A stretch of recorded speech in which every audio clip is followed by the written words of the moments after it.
Lionel മെസ്സിക്കൊപ്പം Barcelona അക്കാഡമിയായ ലാ മാസിയയിൽ കളിപഠിച്ച് football ലോകത്തെ വിസ്മയിപ്പിച്ച യുവതാരമാണ് Giovanni dos Santos. ബാഴ്സലോണയിലും Mexican ദേശീയ ടീമിലും മിന്നിത്തിളങ്ങിയ വരും നാളുകളിൽ ലോക ഫുട്ബോൾ അടക്കി ഭരിക്കുമെന്ന് പ്രവചിക്കപ്പെട്ട യുവതാരം. എന്നാൽ പെപ് ഗാർഡിയോള പരിശീലകനായി എത്തിയതോടെ വഴിയാധാരമായ ജിയോവാനി ഡോസ് സാന്റോസ് പിന്നെ ശരാശരിക്കാരനായി വിസ്മൃതിയിലേക്കാണ്ടു. പക്ഷേ കളിക്കാലത്ത് നേടിയ പണമെല്ലാം ദൂർത്തടിക്കാതെ സൂക്ഷിച്ച ഡോസ് സാന്റോസ് ഓയിൽ ബിസിനസ്സിൽ വലിയ വിജയം നേടിയിരിക്കുകയാണ്. ബാഴ്സലോണ സീനിയർ ടീമിൽ 2006 സാന്റോസിന്റെ അരങ്ങേറ്റം. വേഗവും പന്തിറക്കവും കൊണ്ട് വളരെ വേഗത്തിൽ ഫുട്ബോൾ ലോകത്തിന്റെ ശ്രദ്ധ നേടാൻ ഡോസ് സാന്റോസിനായി.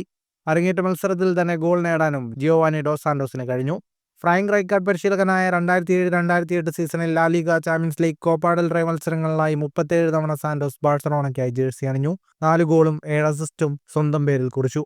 18-ാം വയസ്സിൽ തന്റെ പൊസിഷനിൽ മുന്നിത്തിളങ്ങിയ സാന്റോസ് മെസ്സിയേക്കാൾ ഒരുപടി മുന്നിലായിരുന്നു അക്കാലത്ത്. എന്നാൽ തൊട്ടടുത്ത സീസണിൽ സാന്റോസിന്റെ കഷ്ടകാലം തുടങ്ങി. പെപ് ഗാർഡിയോള പരിശീലകനായി എത്തിയതോടെ ബാഴ്സലോണ പുതിയൊരു ശൈലിയിലേക്ക് മാറി. പെപ്പിന്റെ ഗെയിം പ്ലാനിൽ ഡോസ് സാന്റോസിന് സ്ഥാനമില്ലായിരുന്നു. ഇതോടെ മെക്സിക്കൻ താരത്തിന് ക്ലബ് വിടേണ്ടി വന്നു.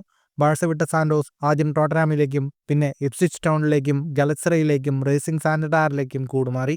സ്പാനിഷ് ലീഗിലേക്ക് തിരികെ എത്തിയ സാന്റോസ് മയോർക്ക, വിയാറയൽ ക്ലബ്ബുകൾക്കായി ബൂട്ടുകെട്ടി. 2015-ൽ MLS ക്ലബ്ബായ ലാ ഗാലസിയിലേക്ക്. 3 വർഷത്തിനു ശേഷം മെക്സിക്കൻ ടീം ക്ലബ്ബ് അമേരിക്കയിലെത്തിയ ജിയോവാനി ഡോസ് സാന്റോസ് തന്റെ ഫുട്ബോൾ കരിയറിന് ലോങ് വിസിൽ മുഴക്കി.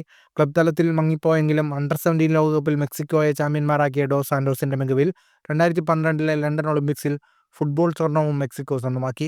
2010, 2014, 2018 ലോകകപ്പുകളിൽ മെക്സിക്കോയായി കളിച്ച സാന്റോസ് രാജ്യത്തിന് 3 കോൺകാഫ് ഗോൾഡ് കപ്പ് വിജയത്തിലും പങ്കാളിയായി.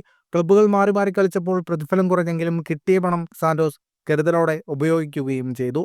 ഫുട്ബോളിൽ നിന്ന് കിട്ടിയ പണത്തിലേറെയും മെക്സിക്കോയിലെ ഒരു ഓയിൽ കമ്പനിയിലാണ് സാന്റോസ് നിക്ഷേപിച്ചത്. $3 ലക്ഷം ഓരോ വർഷവും ഇതിലൂടെ സാന്റോസിന് ഇപ്പോൾ ലാഭമായി കിട്ടുന്നത്. കളിച്ചു നടന്ന കാലത്തെ പണം മറ്റു പലരെയും പോലെ ദൂർത്തടിച്ച് കളയാതിരുന്നതോടെയാണ് സാന്റോസ് ഫുട്ബോൾ കരിയറിന് ശേഷവും മികച്ച വരുമാനമുള്ള വ്യവസായിയായത്. ഫുട്ബോൾ ലോകത്തെ കൂടുതൽ വാർത്തകൾക്കായി ഈ ചാനൽ ഇപ്പോൾ തന്നെ സബ്സ്ക്രൈബ് ചെയ്യൂ.